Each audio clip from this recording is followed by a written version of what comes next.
Hello and welcome to Soup Crafts. I am Soup and today we're going to open door number 21.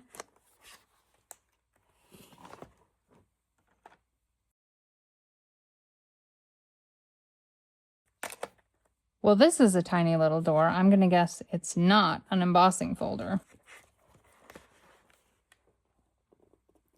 Looks like it might be a die set. It says Best Wishes.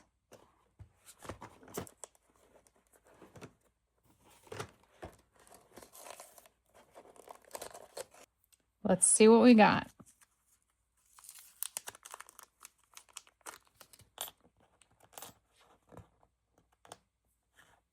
Okay, well, this one is exactly as advertised. Best wishes. I'm going to think on this for a little while, and when I come back, we'll make a project. I'm back with a project for our Day 21 Best Wishes die set. Here's what we're going to make today.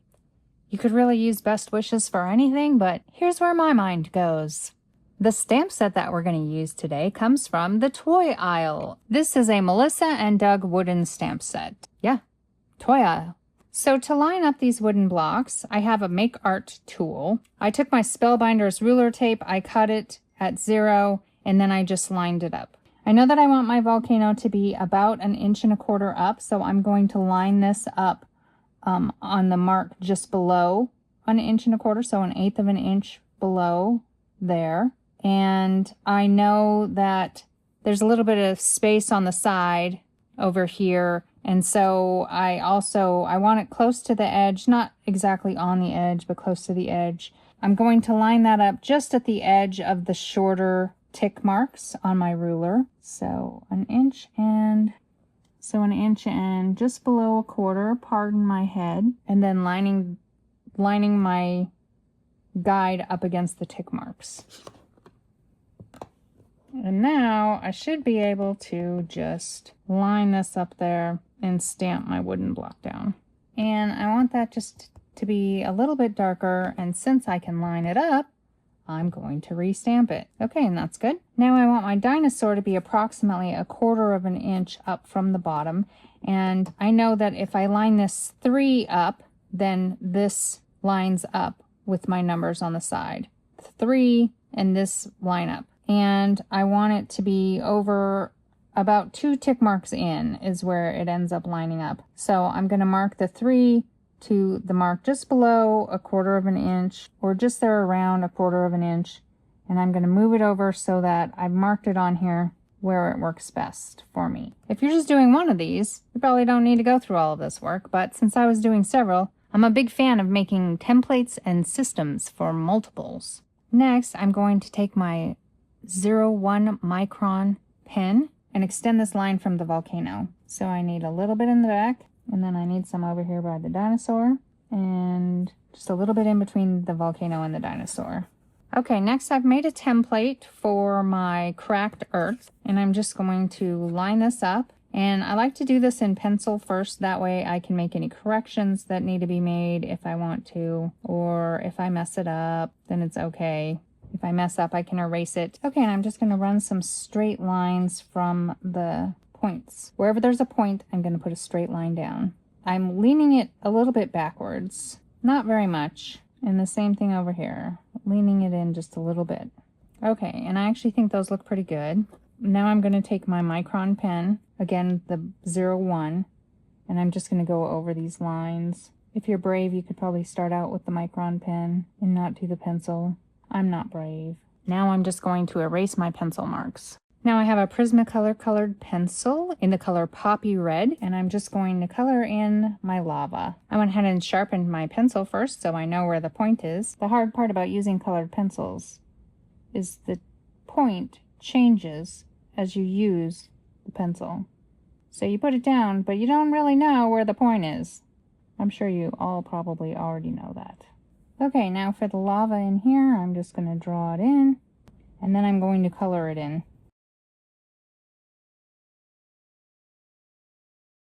Okay, now I'm going to take my microfiber cloth, and I'm just going to rub on that. That gives me a nice glow along the inner wall.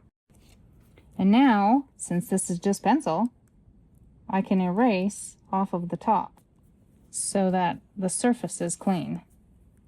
It won't be glowing on top of the surface. Okay, and I actually want a little bit more glow up here. Okay, I think that looks pretty good.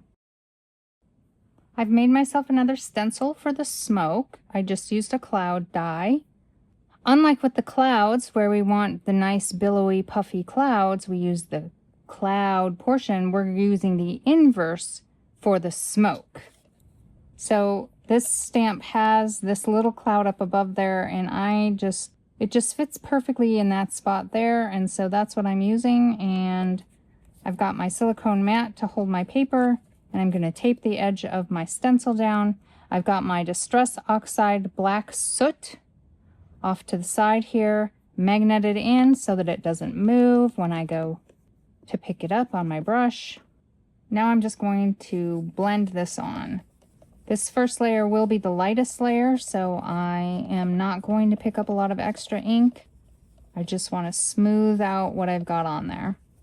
Now I'm going to leave my stencil where it is, but I'm going to move my card so that I get some variation, and now I'm going to make it just a little bit straighter on there. I'm going to pick up some more ink, and now we want this layer to be a little bit darker. So I'm going to dip down and pick up some ink off of my paper.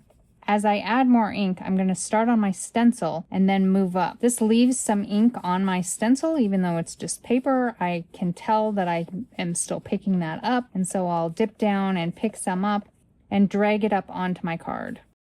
Okay, now I'll move my stencil one more time, and now this layer I want to be black. So I'm picking up a lot of ink. I'm going to start directly on my paper. I'm going to use small circles, and I'm going to re-ink often. Now I've got a nice dark ash cloud up on the top. Next, I'm going to eliminate the light area between these. I'm just going to use the ink that is on my brush and ink blend over those transition points. Now we just need to add our best wishes. And as is the way with black ink, I smudged it everywhere, but we're just going to go with it. Is there a tool in your craft room that you can't live without? I cannot live without my squeezers.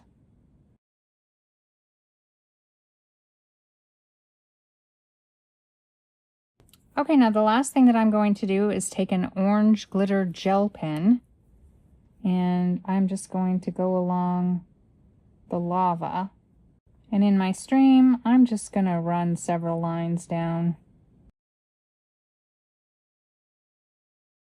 It doesn't show up real well on camera. You might be able to see. Just adds a little glitz, a little shine.